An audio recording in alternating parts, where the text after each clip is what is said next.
जय हिंद फ्रेंड्स। तो आज अपन पढ़ने वाले हैं कक्षा 10th की कला और संस्कृति को। और इससे पहले अपन 2 पोर्शन पढ़ चुके हैं, यानी इसके 2 पार्ट कवर कर चुके हैं। तो सबसे पहले अपनों ने क्या देखा था? सबसे पहले अपनों ने देखा था राजस्थान की सामान्य परिचय के बारे में, फर्स्ट पोर्शन के बारे में, यानी फर्स्ट वीडियो की बात करी मैं। सबसे पहले अपनों ने देखा था राजस्थान की सामान्य परिचय के बारे में।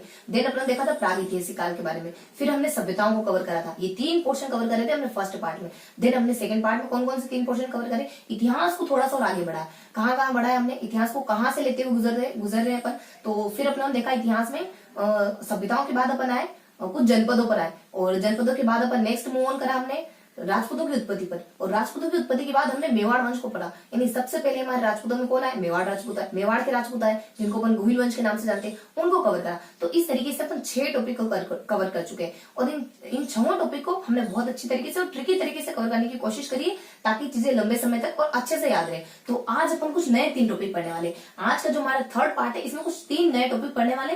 कौन कौन से नए 3 टॉपिक पढ़ने वाले अपन? देखो, आज अपन पढ़ने वाले हैं उसको कंटिन्यू करेंगे। यानी हमने मेवाड़ के राजपूतों के बारे में देख लिया, अब अपन देखने वाले जोधपुर के और बीकानेर के राजपूत। तो बेसिकली जोधपुर और बीकानेर के जो राजपूत है ना, वो राठौड़ों के नाम से प्रसिद्ध है। तो आज अपन राठौड़ के बारे में पढ़ने वाले। तो थोड़ी सी बेसिक इन्फॉर्मेशन देखेंगे राठौड़ों की उत्पत्ति के बारे में। देन अपन कवर करेंगे जोधपुर के राठौड़ और बीकानेर के राठौड़। बेसिकली ये 2 ही राठौड़ बहुत ज्यादा महत्वपूर्ण माने जाते हैं। तो आज के टॉपिक कौन कौन से हमारे? आज के 3 टॉपिक है। आज के 3 टॉपिक से हमारे सबसे पहले अपन देखेंगे राठौड़ों की उत्पत्ति के बारे में। राठौड़ों की उत्पत्ति के बारे में।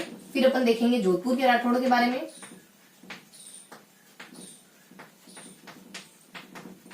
जोधपुर के राठौड़ों के बारे में। और लास्ट में अपन कवर करेंगे बीकानेर के राठौड़ों के बारे में।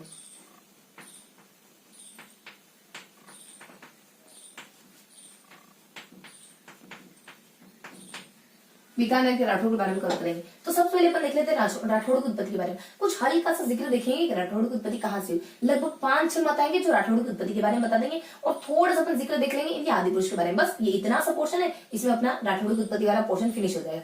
यहाँ अपन देखेंगे जोधपुर के राठौड़ के बारे में। यहाँ अपन डिस्कस करेंगे लगभग 7 राजाओं के बारे में डिस्कस करेंगे। यानी कौन कौन से वो 7 राजा है जिनके बारे में आज अपन पढ़ने वाले, उनकी क्या क्या उपलब्धियां हैं, यानी उन्होंने अपने जीवन में क्या क्या अचीव करा, उनको किसी एक आधे राज्यों को लेकर कुछ विशेष बात है उसको कवर करेंगे। इस तरीके से हम जोधपुर के राठौड़ के बारे में पढ़ेंगे। उसके बाद अपन देखेंगे बीकानेर के राठौड़ के बारे में। बीकानेर के राठौड़ में कौन कौन आता है? बीका, लूणकरण, जेत सिंह, फिर कल्याणमल, फिर उनके 2 बेटे, इस तरीके से, और लास्ट में कर्ण सिंह। इस तरीके से जो 6 राजा आते हैं, उन 6 ही राजाओं को अपन कवर करेंगे। तो लेट्स बिगिन, शुरू करते हैं। यानी सबसे हल्का टॉपिक अपने ये है। उसके बाद थोड़ा सा इन दोनों टॉपिक को अपन थोड़ा सा विस्तार से देखेंगे। उन राजाओं ने क्या क्या करा, उनके जीवन में जो भी युद्ध वगैरह हुए, कोई विशेष घटनाएं वगैरह हुई, कौन अकबर की अधीनता में चला गया था, इससे जुड़ी हुई ना कुछ हल्की हल्की जानकारी इनके बारे में अपन कवर करने वाले। तो लेट्स बिगिन, शुरू करते हैं अपन यहाँ से राठौड़ की उत्पत्ति के बारे में। देखो, उत्पत्ति को अपन ट्रिकी तरीके से पढ़ेंगे। एक ट्रिक आती है अपनी विजय 2, विजय 2 और एनके। देखो, राम भगवान गुहार लगाने शिव जी से, तो करी थी ना शिव की पूजा। वो कह रही कि आप ऐसा करो, ये जो अपना युद्ध है ना राम और रावण का, ये जो हमारा युद्ध है ना राम और रावण का, बहुत लंबा समय हो गया इसको लेते हुए। अब ऐसा करो, आप मुझे विजय दे दो। राम भगवान प्रे कर रहे हैं, मुझे विजय दो और काम नक्की करो, मुझे विजित कर दो। वैसे मैं सत्य के पथ पर चल रहा हूँ, तो मुझे विजय दे दो और काम नक्की करो। तो अपने ट्रिक आ जाती है। मान लो राम अपने प्रे कर रहे हैं शिव से, दोनों ईश्वर अपने, लेकिन एक ईश्वर दूसरे ईश्वर के सामने हाथ जोड़ के प्रे कर रहे हैं कि विजय दो। कितना बेहतरीन उदाहरण है विनम्रता का। तो यहाँ अपने विजय दो और काम नक्की करो। तो यहाँ अपने वी से कौन आ जाते हैं? वी से अपने आ जाते हैं कि वी से अपने विद्वान लोग आ जाते हैं, वी से अपने विद्वान। उसके बाद जे से अपने आ जाता है जोधपुर की ख्यात, जे से अपने आ जाता है जोधपुर की ख्यात। उसके बाद डी से अपने आ जाता है दयालदास। उसके बाद एन से अपने आ जाता है नेणसी। उसके बाद के से आ जाता है अपने कर्नल जेम्स टोट। इन सभी व्यक्तियों के द्वारा किस किस से बताएगा? अब देख लेते हैं। विद्वान के द्वारा कहा गया कि तो हिरण्यकश्यप की संतान है, हिरण्य, विद्वान हिरण। उसके बाद जोधपुर की ख्यात के द्वारा कहा गया कि ये तो अपने विश्वुतमान के पुत्र वृहदबल के वंशज है। विश्वुतमान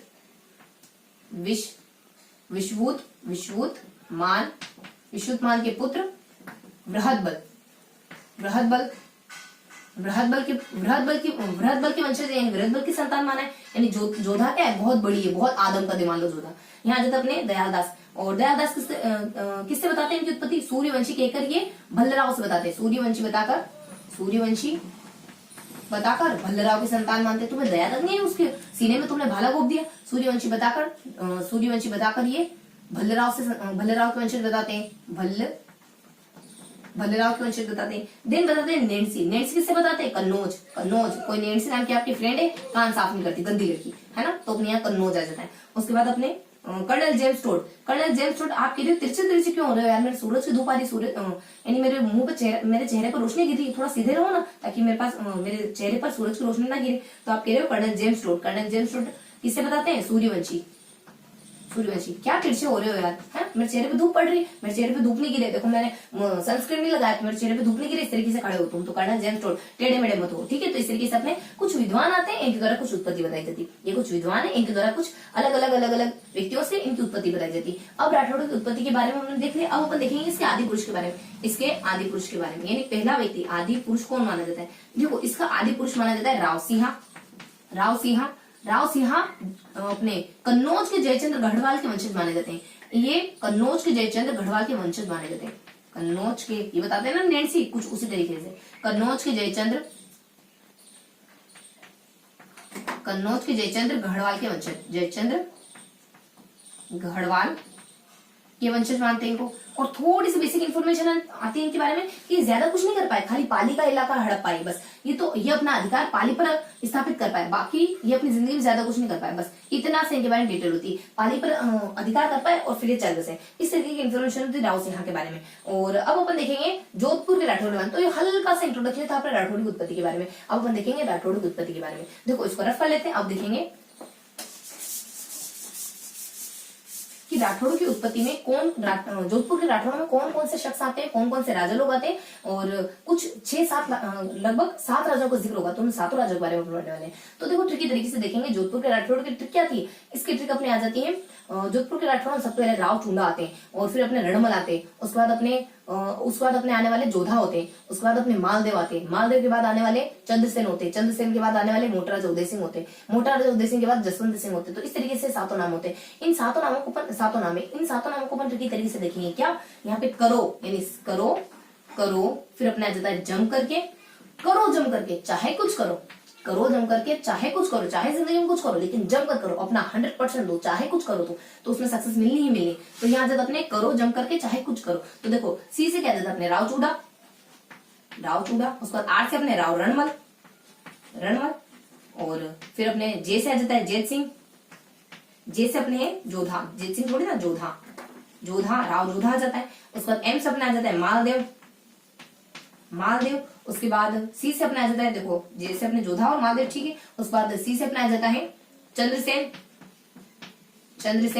उसके बाद ऊ से आ जाता है अपने मोटा राजा उदय सिंह, उसके बाद जे से अपने आ जाता है जसवंत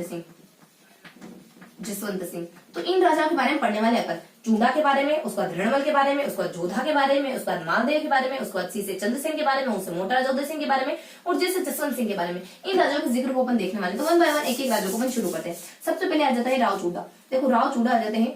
राव चूड़ा के बारे में ज्यादा इन्फॉर्मेशन नहीं होती। सबसे पहले इनका समयकाल देख लेते हैं। चूड़े पहन रखी तुमने, देखो यहाँ आ जाता अपने इनका समयकाल माना जाता है लगभग 84 से लगा करके जो 40 लगभग 84 से लगाकर 23 तक, तो इनका समयकाल माना जाता है अपने, देखो 84 से लगा करके जो 23 तक इनका समयकाल माना जाता है। यानी कि 1384 से लगाकर 1423 तक का इनका समयकाल होता है। देन इनके बारे में बता देते हैं। राव चूड़ा इस तरीके के शख्स होते हैं, ये ज्यादा कुछ नहीं कर पाए, बस अपने जीवन में ये मंडोर को अपनी राजधानी बना पाए। देन बाकी काम इनकी पत्नी ने करा। इनकी पत्नी ने एक बावड़ी का निर्माण करा था, 4 बावड़ी का निर्माण करा इनकी पत्नी ने, बस इतना सा ही करते हैं। फिर अपनी पत्नी से रेस लगाते हैं, कुछ और काम करते हैं। अब इनकी पत्नी ने बावड़ी का निर्माण कर दिया, अब ये सिर्फ ना मंडोर को राजधानी बनाता है। फिर इन्होंने इनके अधिकार क्षेत्र को बढ़ा करके कुछ एरिया और हड़प लेते हैं। देन इनकी मृत्यु हो जाती है। इस तरीके के राजा होते हैं, मतलब ऐसे राजा होते हैं जो अपनी पत्नी से रेस लड़ा। इस तरीके से ध्यान रखना आप लोगों को। यानी इन्होंने कुछ करा, इनकी पत्नी ने कुछ करा, फिर इनको लगा मुझे और कुछ करना चाहिए, फिर इन्होंने और कुछ करा, इतने में चल बसे। तो फिर अपने राव चूड़ा जाते हैं। अपने क्या हाथों में देखो कितनी, एक हाथ में 4 चूड़ी पहन रखी, एक में 3 पहन रखी, तो अपने 4 आ जाते हैं और 3 आ जाते हैं। 1384, उसके बाद 1423 के बारे में आ जाता है। उसके बाद नेक्स्ट बता दिया जाता है ये खाली मंडोर को राजधानी बना पाए थे, राजधानी बना पाई मंडोर को। उसके बाद इनकी पत्नी के द्वारा क्या करा गया, इनकी पत्नी के द्वारा चांद बावड़ी का निर्माण करवा दिया गया। चांद बावड़ी का निर्माण करवा दिया इनकी पत्नी के द्वारा। फिर इन्होंने अपने अधिकार क्षेत्र को कहाँ बढ़ाया, देखो इनके ईगो को हर्ट हो गया तो अधिकार क्षेत्र को ये कुछ कुछ एरिया में और बढ़ा देते हैं। इनके अधिकार क्षेत्र को बढ़ाते हैं एक नशेड़ी, कहाँ पे बढ़ाते हैं, एक नशेड़ी। देखो ए से अपने आ जाता है अजमेर, उसके बाद के से अपने आ जाता है खाटू, उसके बाद एन से अपने आ जाता है नागौर, उसके बाद ई अपने साइलेंट होता है, डी से अपने होता है डिडवाना। तो इन एक नशेड़ी ई से, हाँ ई अपना साइलेंट होता है। तो ये कुछ कुछ इलाके ऐसे होते हैं, अजमेर है, खाटू है, नागौर है, डिडवाना है। उसके बाद हमारा एक नशेड़ी, यहाँ पे अपने एक नशेड़ी एस होता है। देखो एक नशेड़ी एस है ना, बहुवचन है, कोई एक नशेड़ा व्यक्ति है और वो भी बहुवचन में, ठीक है, और वो मल्टीपल टाइम में। तो यहाँ अपने ऐसा अपने सांभर का इलाका भी हड़प पाए थे, अपने अधिकार क्षेत्र में ले पाए थे। तो इस तरीके से हल्की सी जानकारी होती है। राव चूड़ा में तो कोई खास बात होती नहीं, बस थोड़ा सा इनका जिक्र होता है। उसके बाद अपने रणवल पे आ जाते हैं, इन्हीं के बेटे होते हैं रणवल। देखो रणवल का समय काल कब से कब तक रहता है, रण में दो दोस्त इतने पक्के हैं कि युद्ध करने जाएंगे तो भी साथ के साथ जाएंगे। तो यहाँ से इनका थोड़ा सा आगे बढ़ा देते हैं, 1427 से लगाकर इनका शासनकाल माना जाता है 1438 तक। 7-8 दोनों साथ में रहते हैं तो 7 और 8, यानी इनका समय काल माना जाता है 7 से 8 तक, यानी 7 रण में भी साथ साथ जाते हैं, दोनों दोस्त इतने पक्के। तो अपने रणवल का शासनकाल 7 से लगाकर 8 तक, 27 से लगाकर 38 तक माना जाता है। थोड़ी सी इन्फॉर्मेशन होती है, तो इस तरीके के राजा होते हैं कि नाराज हो जाते हैं, भाई को क्यों बना दिया, छोटे भाई कान्हा को राजा बनाए जाने से नाराज हो जाते हैं और फिर अपनी हंसाबाई का, अब ये है ना इनडायरेक्ट तरीका ढूंढते, अब मैं क्या करूं, तो ये ना किसी और इलाके पर अपना कब्जा स्थापित कर पाए, इस वजह से अपनी बहन का विवाह करवा देते और वहां पे इनडायरेक्ट तरीके शासन करते हैं। कितने चंड चालाक होते हैं, लेकिन वहां के लोग क्या बेवकूफ है क्या, वो क्या करते हैं, इनको मरवा देते भारमली के थ्रू। उनको पसंद नहीं आ रहा है, बेसिकली जाते अपने ये अपने ना हंसाबाई, देखो अपने मेवाड़ में चले जाते और हंसाबाई का विवाह करवा देते, हंसाबाई इनकी बहन का विवाह करा देते। ये हमने कल पढ़ा था ना लाखा के साथ, और वहां ये शर्त रखते हैं कि इसका जो बेटा होगा ना मुकुल, अब देखो पहले से पता तो नहीं मुकुल होगा, लेकिन इसका जो बेटा होगा ना उसी को आप राजा बनोगे। क्यों, क्योंकि इनके दिमाग में खुरापाती आइडिया पकड़ा है कि उसके थ्रू तो मैं शासन करने वाला। अब वहां के लोग क्या अंधे थोड़ी ना, उनको साफ साफ दिख रहा है, तो उनको ये बात पसंद नहीं आती। तो भारमली के थ्रू इनको 1438 में मरवा दिया जाता है, स्वर्ग सिधार जाते हैं। भारमली इनकी प्रेमिका होती है, उनके हाथों जहर का प्याला पी लेते हैं भारमली, उनके हाथों, है ना। तो इस तरीके से इनका देहावसान हो जाता है। तो ये अपने रणवल के बारे में हल्की सी इन्फॉर्मेशन होती है। कान्हा को राजा बनाने से बहुत ज्यादा खफा हो जाते हैं, नाराज हो जाते हैं, अंततः इनको मरना पड़ जाता है।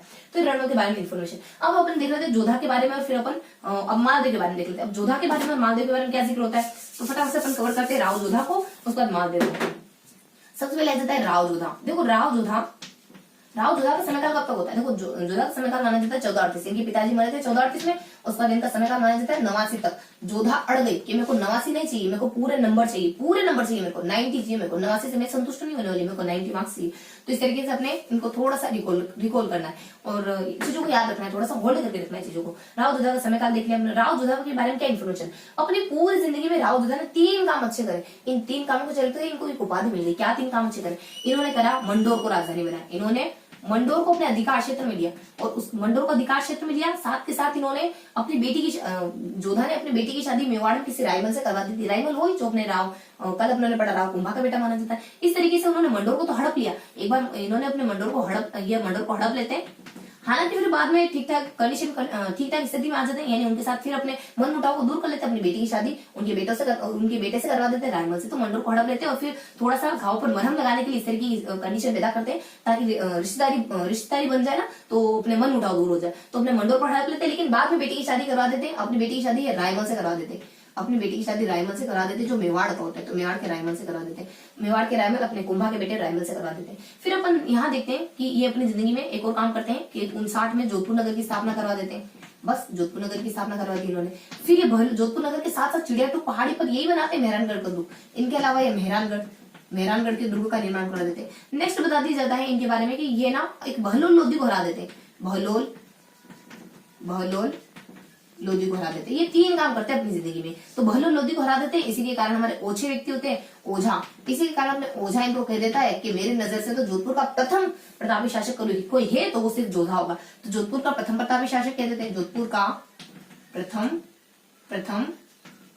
प्रतापी शासक। तो इनको जोधपुर के प्रथम प्रतापी शासक का खिताब मिल जाता है। दिन अपन देखेंगे मालदेव के बारे में। इन्हीं का बेटा होता है मालदेव इन्हीं का बेटा होता है। और अपन इनके बारे में देख लेते हैं सबसे पहले समय काल के बारे में। तो मालदेव का समय क्या आता है, मालदेव का समय 1631 से लगा करके 1631 से लगाकर 1662 तक माना जाता है मालदेव का समय। मालदेव तो अपने एक दो देव तो हमें इष्ट रखने ही चाहिए, तो 1 से लगाकर 2 तक माना जाता है। उसके बाद महादेव के बारे में क्या इन्फॉर्मेशन होती है? देखो महादेव जो होते हैं अपनी पूरी जिंदगी में 4 काम करते हैं। 2 बार तो ये किसी की मदद करते हैं, अच्छा काम करते हैं।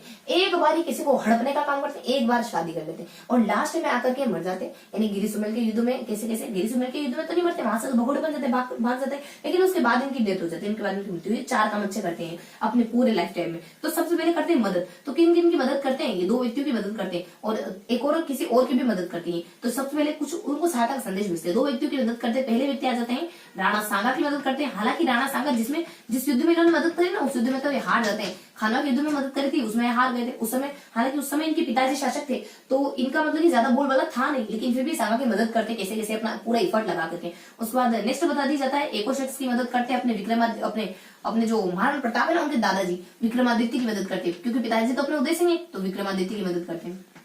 विक्रमादित्य की मदद करते हैं ये लगभग 1632 के आसपास विक्रमादित्य की मदद करते हैं। जब कोई गुजरात के बहादुर शाह जफर जब विक्रमादित्य पर हमला करते हैं ना, उस दौरान उनकी मदद करते हैं। और नेक्स्ट बता दिया जाता है एको शख्स, यानी अपने लगभग 15 ये अपने 16 लगभग 39 से लगाकर जो 40, इसमें ये 39 से लगाकर 40 में जब हुमायूं दर बदर भटक रहा होता है ना, तो 39 और 40 के आसपास जब हुमायूं दर बदर भटक रहा होता है, तो उसको सहायता का संदेश भेजते कि तुम मेरे साथ मिल जाओ, क्योंकि इनको पता है कि जिससे हुमायूं दर बदर भटक रहा है ना, उसका अगला टारगेट मैं होने वाला हूं। कौन? शेरशाह सूरी। तो अपने हुमायूं को सहायता का संदेश भेजते हैं। हुमायूं को सहायता का संदेश भेजते हैं। हुमायूं को सहायता का संदेश भेजते हैं। बस इन दो की मदद करते हैं अपने लाइफ टाइम में। उसके बाद हड़पने का काम करते हैं। लगभग 1642 के आसपास ये 2 व्यक्तियों के राज्य को हड़प लेते हैं, जेती और वीर जेती को हड़प लेते हैं। तो अपने विरम और अपने जेती, विरम होते हैं अपने मेवाड़ के, जेती होती है अपने बीकानेर की। तो अपने यहाँ हड़पते हैं विरम देव प्लस जेतसी, इन दोनों के राज्यों को अपने राज्य में मिला लेते हैं। जेतसी बिलोंग कर रही होती बीकानेर से और विरमदेव बिलोंग कर रहे होते मेवाड़ से। तो इन दोनों के राज्यों को हड़पने का काम करते हैं। देन ये विवाह रचा लेते हैं। तो इनकी शादी हो जाती है 1636 ईस्वी के आसपास ये शादी कर लेते हैं लूणकरण की बेटी उमादे से विवाह रचा लेते हैं। लेकिन लूणकरण की बेटी उमादे इनसे नाराज हो जाती है शादी की पहली रात, और ये रूठी रानी कही जाती ताउम्र और अजमेर के तारागढ़ दुर्ग में जाकर बैठ जाती है।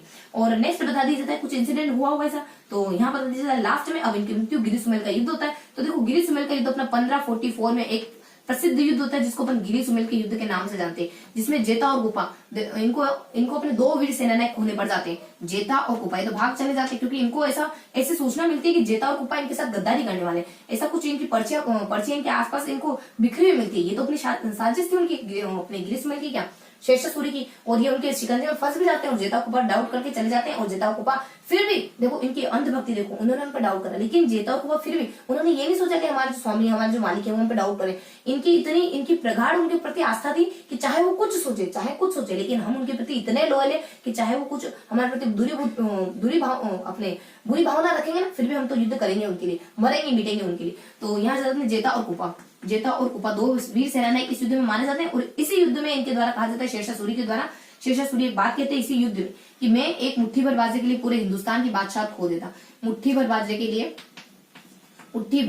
पूरे हिंदुस्तान की बादशाह खो देता। इस तरीके की अपना जिक्र होता है। इस तरीके का युद्ध होता है अपने गिरी सुमेल का युद्ध। अब इनकी मृत्यु हो जाती है। अब इनकी मृत्यु कब होती है? इनकी मृत्यु इनसे पहले अपने शेरशाह सूरी मर जाते हैं 1645 में। 1645 में ये शेरशाह सूरी मर जाते हैं। जैसे शेरशाह सूरी मरा तो मालदेव वापस से हड़प लेते हैं कुछ इलाकों को। कौन से इलाकों को हड़पते हैं? ये हड़पते हैं कि कोठी में फल रखा हुआ है, उसको पाकर के एडर ने बाजा बजाना शुरू कर दिया। तो अपने कोटड़ा आ जाता है। कोठी में फल रखा हुआ है तो फलोदी आ जाता है। कोटड़ा के बाद अपने फलोदी फल रखा हुआ है तो उसको पाकर के मतलब कि पोकरण पाकर के कौन एड़ा व्यक्ति यानी एड़ा मतलब कि मेड़ता, और उसके बाद बाजा बजाने लगते, बाद से अपने बाड़मेर, और उसके बाद बाड़मेर के बाद जालोर बाजा बजाने लगता है। तो ये सारे इलाके ये अपने अधिकार क्षेत्र में कर लेते हैं। जैसे ही शेरशाह सूरी का स्वर्गवास होता है उसके बाद ये भी मर जाते हैं। इनके मरने का समय होता है 1632 के आसपास, ये भी स्वर्ग सिधार जाते हैं, यानी इनकी भी मृत्यु हो जाती है 1632 के आसपास। तो ये हल्का सा थोड़ा सा इंट्रोडक्शन होता है अपने मालदेव के बारे में। क्या मालदेव के बारे में और जोधा के बारे में पढ़ा। देखो राव जोधा के बारे में और राव मालदेव। राव जोधा तो वो शख्स है जो अपने पूरे लाइफ टाइम में खाली 3 काम बेहतरीन तरीके से कर पाए। कौन से 3 काम कर पाए? पहला तो मंडोर को अपने अधिकार क्षेत्र में ले लिया। उसके बाद नेक्स्ट जोधपुर नगर की स्थापना करवा दी। उसके बाद नेक्स्ट क्या करते हैं बहलोल लोधी बढ़ा देते हैं। इस तरीके से 3 काम करते हैं। कुछ मंडोर को अपने अधिकार क्षेत्र में लेते हैं, देते हैं, फिर ये अपने जोधपुर नगर की स्थापना कर देते हैं, और लास्ट में आकर के ये अपने बहलोल लोधी को हरा देते। बहलोल लोधी को हराया ना, इसी वजह से एक शख्स होते हैं, ओछे व्यक्ति होते हैं, ओछे मुफट व्यक्ति होते हैं, इनको कहते हैं ओछे व्यक्ति। इनको इनकी तारीफ में कहते हैं कि मेरे अकॉर्डिंग तो यही अपने जोधपुर के प्रथम प्रतापी शासक हैं। और नेक्स्ट बताया अपने मालदेव के बारे में। मालदेव अपने पूरे जीवन काल में 4 काम कर पाए, बस पूरे जीवन काल इनके चार घटनाओं में बीत गया। 2 घटनाएं तो कुछ इनकी हेल्थ से जुड़ी, कुछ अच्छा पहलू इनका, एक घटना इनकी बुरी बात है, उसका नेक्स्ट शादी की बात है, नेक्स्ट लास्ट बात है इनकी मृत्यु की, यानी कि दोनों ही मर जाते हैं, इनके दुश्मन हो गए, लेकिन इनके दुश्मन के मरते ही ये इनके कुछ इलाके वापस से हड़प लेते हैं। और यहाँ पे ना मेवाड़ को भी हड़प लेते हैं, अपने मेड़ता को भी हड़प लेते हैं। एक और यहाँ आता है अपने मेड़ता राजस्थान को भी वापस हड़प देते हैं। इस तरीके की थोड़ी सी इन्फॉर्मेशन होती है इनके बारे में। तो ये था अपने राव जोधा और राव मालदेव के बारे में। अब अपन देखने वाले चंद्रसेन के बारे में, मोटारा जोधा के बारे में, जसवंत सिंह के बारे में। तो अब अपन कवर करने वाले हैं, अपने यहां से देखते हैं चंद्रसेन के बारे में, उसके बाद अपन मोटारा जोधा सिंह के बारे में, फिर जसवंत सिंह के बारे में कवर करेंगे। चंद्रसेन का शासनकाल कब से कब तक माना जाता है? चांद 2 है, किसने कहा? 2 नहीं है चांद, 1662 से लगाकर एक ही चांद तो 1681 तक इनका शासनकाल माना जाता है। यही अपने मालदेव इनके पिताजी रहते हैं, तो इनके पिताजी जैसे स्वर्ग सिधारण ये बैठ जाते हैं 1662 के आसपास, और अपने 81 में इनकी मृत्यु हो जाती है। अब चंद्रसेन के बारे में कैसे देखना है? तो वो चंद्रसेन वो राजा होते हैं जो अपने प्रताप के नाम से जाने जाते हैं, मतलब कि ताउम्र अकबर के विरोध को झेलते हैं और कैसे कैसे भागते फिरते हैं। और इस तरीके से चंद्रसेन है ना, सबसे पहले तो इनकी थोड़ी सी स्टोरी आती है कि ये क्यों भागते फिरे, क्यों इन्होंने पूरी जिंदगी संघर्षों में बिताई, क्योंकि ये ना अकबर के द्वारा उपेक्षित कर दी गई। एक बार अकबर के नागौर दरबार में गए इस उम्मीद से, इस आस से कि अपने जो पहले क्या होता है कि इनके भाई होते हैं अपने राम सिंह, और ये होते चंद्रसेन। राम सिंह, उदय सिंह और चंद्रसेन, ये 3 भाई होते हैं। तो इनमें से चंद्रसेन को राजा बना दिया जाता है इनके पिताजी के द्वारा। अब राम सिंह हो जाते खफा, और राम सिंह जैसे ही नाराज हुए तो वो चले जाते हैं, वो दरवाजा खटखटाते हैं अपने अकबर का, और अकबर उसकी मदद करने के लिए हुस्ता कुली खां को भेजता है, और उनकी मदद के फलस्वरूप अपने राम सिंह राजा बन जाते हैं। अब जैसे हमारे राम सिंह राजा बन गए तो अब चंद्रसेन परेशान हो गए, ये भी जाते हैं अकबर के पास, नागौर दरबार में उपस्थित होते हैं इस आस से कि मुझे राजा बना दिया जाएगा। लेकिन वहां क्या देखते हैं कि जोधपुर का राजा ये बीकानेर शासक राय सिंह को नियुक्त कर देते हैं लगभग 1572 के आसपास। तो इस तरीके की स्टोरी होती है, यानी ये भी अपनी मदद की गुहार से जाते हैं, लेकिन मदद मिल नहीं पाती। इनके बड़े भाई के फेवर में थे पूरी तरीके से अकबर, जो जिनका नाम जिनको अपन उदय सिंह के नाम जानते हैं। तो इस तरीके से बेसिक इनकी थोड़ी सी स्टोरी होती है कि कैसे ये और इनके भाई आपस में लड़ते हैं, और फिर अकबर तो इनके भाई का साथ देते हैं, और इनका साथ देते नहीं है, तो फिर संघर्ष का मार्ग अपना लेते हैं। फिर पूरी जिंदगी कहाँ भागते फिरते उनके बारे में देखेंगे। तो इस तरीके से हम चंद्रसेन के बारे में कवर करना है। देखो चंद्रसेन के बारे में सबसे पहले अपन देख लेते हैं कि चंद्रसेन थोड़ा सा अपन इनके बारे में देखें तो चंद्रसेन का शासनकाल तो अपने देख रहे 62 से लेकर 81 तक माना जाता है। अब इनके भाइयों के नाम देखते हैं जिनसे संघर्ष करते हैं। तो इनके भाई कौन होते हैं, थोड़ी सी अपन स्टोरी पूरी कवर कर लेते हैं और उससे स्टोरी के सारे किरदार लिखते हैं।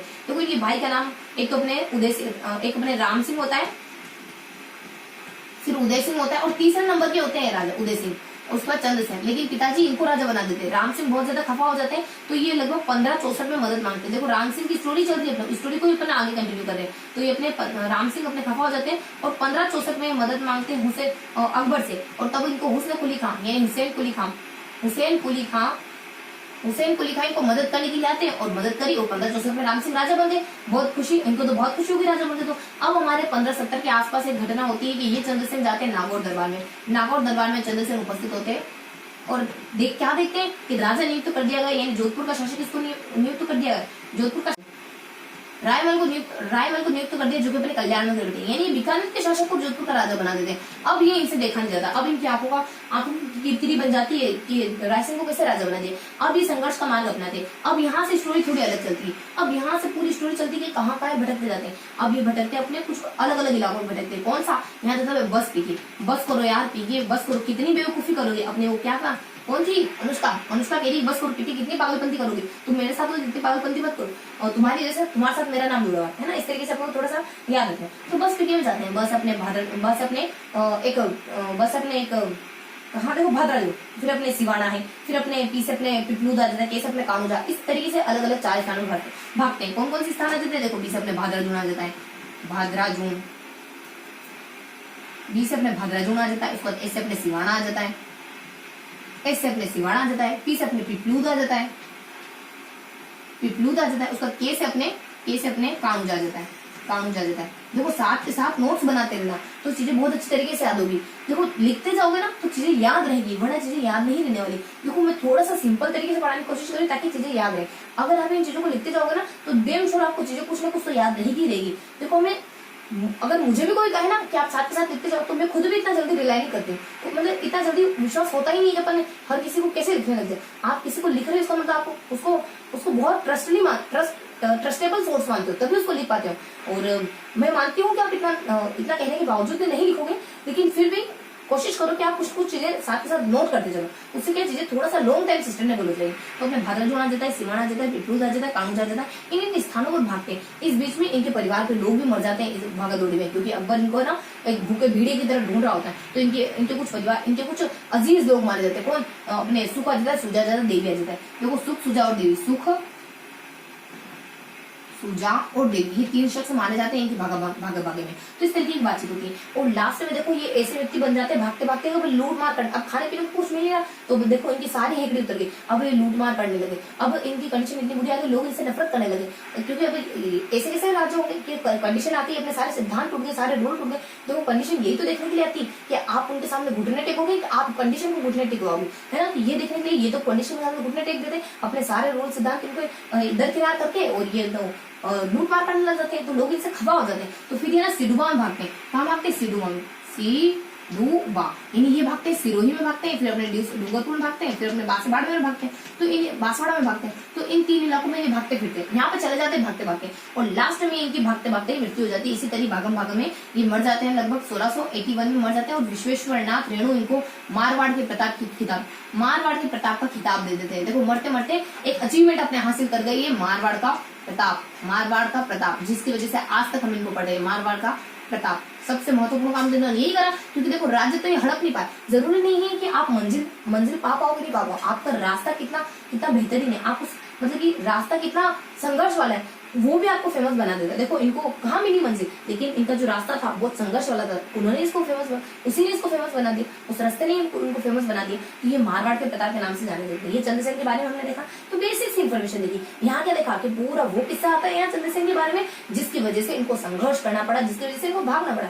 नीचे क्या आता है, नीचे कहाँ भागे, अलग अलग स्थानों पर भागते हैं, और कैसे भागते भागते भागते अंततः ये मृत्यु के यानी काल के ग्रास बन जाते हैं। इसके बारे में जानकारी थी। कहाँ भागते हैं? एसके बस करो, पी के बस करो। तो बीच में भाद्रजून है, सिवाना है, किसी पिपलूद है, कैसे कानू जाए, तो इस तरीके से भागते फिरते हैं। और लास्ट में विश्वेश्वर नाथ रेणु के द्वारा मारवाड़ का प्रताप कह दिया जाता है। तो ये बेसिक इन्फॉर्मेशन होती है अपने चंद्रसेन के बारे में। अब अपन देखने वाले मोटा राजा उदय सिंह के बारे में। देखो मोटा राजा उदय सिंह तो वो शख्स होते हैं, देखो मोटा राजा की उपाधि भी उनको अकबर ने दी थी, तो मोटा ही बड़े भाई। देखो मोटा राजा उदय सिंह वो शख्स होते हैं जो अपनी बेटी जोधाबाई ने जगत गुसाई की शादी करवा देते हैं अकबर के बेटे। देखो अपन तो जानते हैं कि अकबर की शादी हुई थी, लेकिन यहाँ जोधाबाई ने जगत गुसाई की शादी बताई गई अकबर के बेटे शाहजहां, अकबर के बेटे जहांगीर से। तो यहाँ बताते हैं अपन मोटा राजा उदय सिंह के बारे में। मोटा राजा उदय सिंह क्या इन्फॉर्मेशन होती है इनके बारे में? सबसे पहले इनके समयकाल के बारे में देखते हैं। इनका समयकाल माना जाता है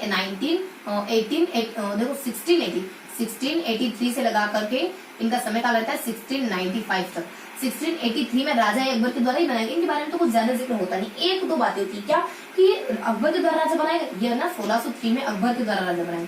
अकबर ने इनको अकबर के द्वारा इनको शासक बनाया जाता है, और ये खुद खुश हो जाते हैं, वाह अकबर ने मेरे को राजा बना दिया। तो 4 साल के बाद ही अपनी बेटी का विवाह इनके बेटे के साथ करा देते हैं। यानी 87 में ये अपनी बेटी जोधाबाई, जिसको अपन जगत गुसाई के नाम से भी जानते हैं, उनका विवाह करवा देते हैं ये शाहजहां से। और उनका जो बेटा होता है इन दोनों का, उसी को अपन जानते हैं खुर्रम के नाम से।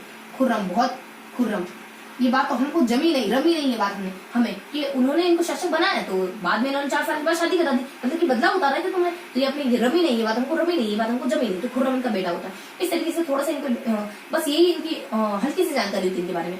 नहीं बता दिया जाता है कि जब ये शादी करवाते हैं ना, तो अपने 1000 जात की मनसबदारी दी जाती है अकबर के द्वारा, क्योंकि अकबर का दिल तो भाग हो गया, क्योंकि जितने रिश्ते वो राजपूतों के साथ बनाएगा उतना उसकी सरहदें बढ़ती जाएगी। तो ना 1000 जात की मनसबदारी दी थी उसी समय अकबर ने इनको 1000 जात की मनसबदारी दी उस समय। और उससे पहले ना खालसा के अंतर्गत आता था। तो अब अपने मोटा राजा उदय सिंह भी खुश, अकबर भी खुश, क्योंकि मोटा राजा उदय सिंह खुश है कि अब खालसा के केंद्र में आ रहा था उसका तनिया। देखो इसका 81 से लगभग 1681 से लगाकर 83 जब तक ये राजा नहीं बनाना, उसके 2 साल पहले तक ये राज्य जो है ना, ये खालसा के अंतर्गत आता था, केंद्र सेंटर के अंदर था। फिर इनके बाद 83 में इनको राजा बना दिया, तब ये खुश हो गए अपने मोटा राजा उदय सिंह। ठीक है, अब मैं खुश हूँ, खुशी जाहिर करते हैं शादी करवा करके। और अकबर भी अपनी खुशी जाहिर करता है शादी के समय इनको 1000 की मनसबदारी, क्योंकि शादी से दोनों ही खुश है ना। तो दोनों के फायदे, तो इस तरीके दोनों के अपने अपने फायदे, दोनों को अपने अपने फायदे मिल रहे हैं। यहाँ पर हमने मोटर राजा उदय सिंह के बारे में हल्का सा अपने थोड़ा सा जिक्र देखा। अब हम देखने वाले जसवंत सिंह के बारे में।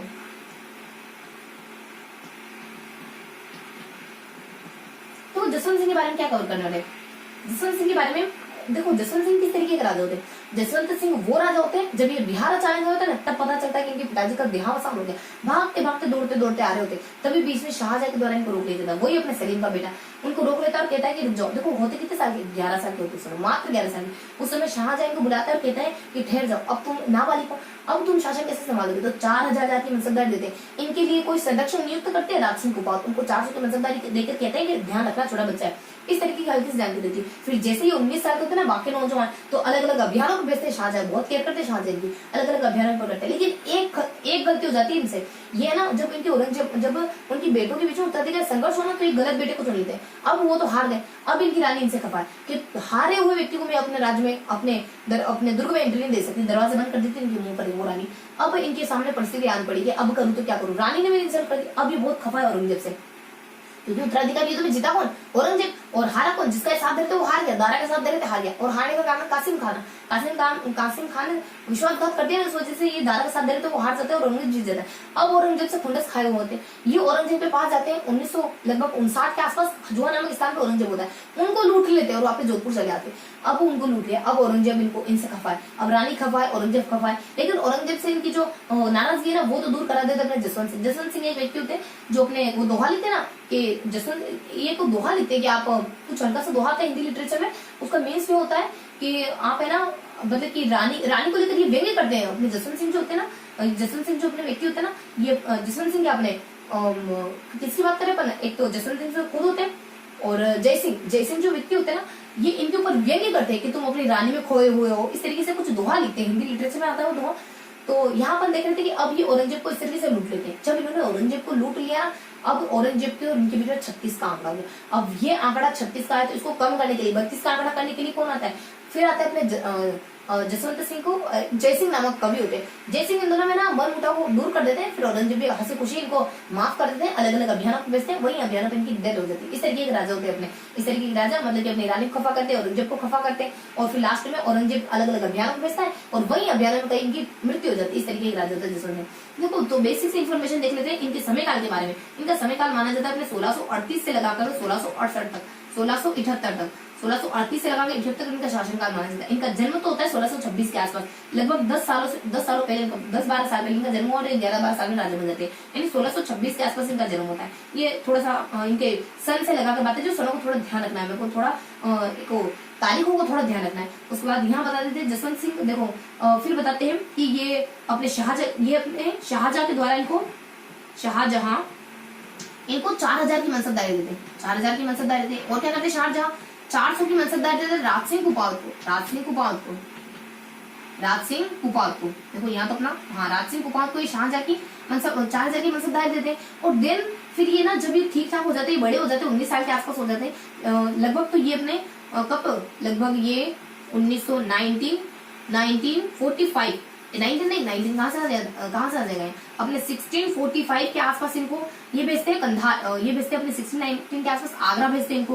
उसके बाद इसके 3 सालों के बाद लगभग 1648 में भेजते हैं इनको कंधार। तो मतलब 2 अभियानों को भेज रहे हैं इनको थोड़ा मजबूत बना दे, तो 2 अलग अलग अभियानों को भेजते हैं इनको। और फिर इनसे गलती हो जाती है, बस इस तरीके से अपने शाहजहां इनके लिए हमेशा काम कर रहे होते। पहले 4000 की मनसबदारी दी, फिर 400 की अपने राज सिंह कुपावत को दी, कहा ध्यान रखना। फिर जैसे थोड़े बड़े हुए 45 में इनको आगरा के अभियान में भेजा गया। उसके बाद 48 में 3 सालों के बाद इनको कंधार के अभियान में भेजा गया। लेकिन अब इनसे खफा हो जाती है कि ये धर्मत का युद्ध होता है। देखो इनकी गलती को अपन थोड़ा हाईलाइट कर देते, क्योंकि गलतियां सब हाईलाइट करते हैं, अच्छाइयां तो सब भूल जाते हैं, तो धर्म हम भी ऐसे ही करेंगे। तो धर्मत के युद्ध में दारा शिकोह का साथ दे देते हैं और कासिम खान है, और विद्रोह करने वाला व्यक्ति होता है कासिम खां। विद्रोह करने वाला होता है कासिम खां, और कासिम खां के विद्रोह की वजह से ये हार जाते हैं। बस अब ये हार गए। अब देख रहे हैं हमने वो आगे की इन्फॉर्मेशन। देखो आगे की इन्फॉर्मेशन क्या होती है।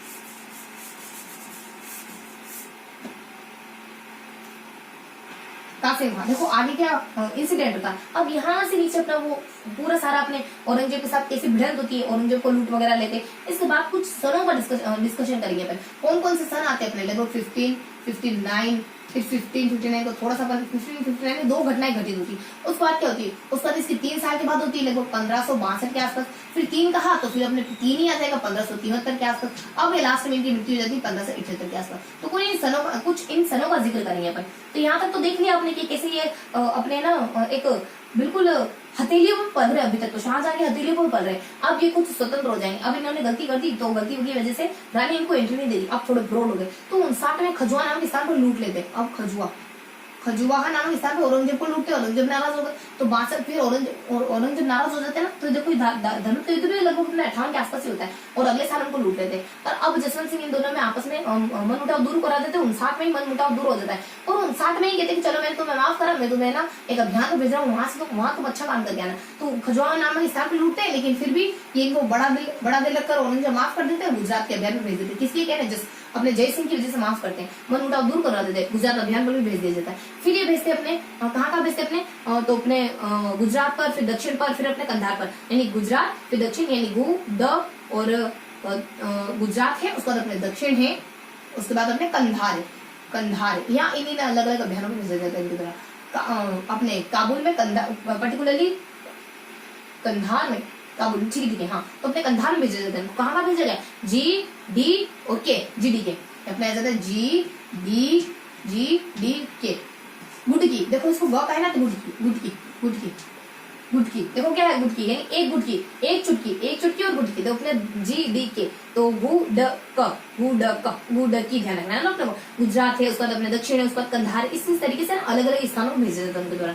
अब लास्ट में इनकी यहाँ 78 में इनकी मृत्यु हो जाती है। कंधार अपने काबुल में इनकी यहाँ अपने इनकी मृत्यु होती है। देखो इनको क से अपने कंधार में भेजा, कंधार नहीं काबुल में भेजा जाता है, काबुल में, और कंधार में इनकी मृत्यु हो जाती है, और कंधार में इनकी मृत्यु हो जाती है। और अब थोड़ा सा इनके बारे में देख लेते हैं, ये थोड़ी सी इनकी इन्फॉर्मेशन थी।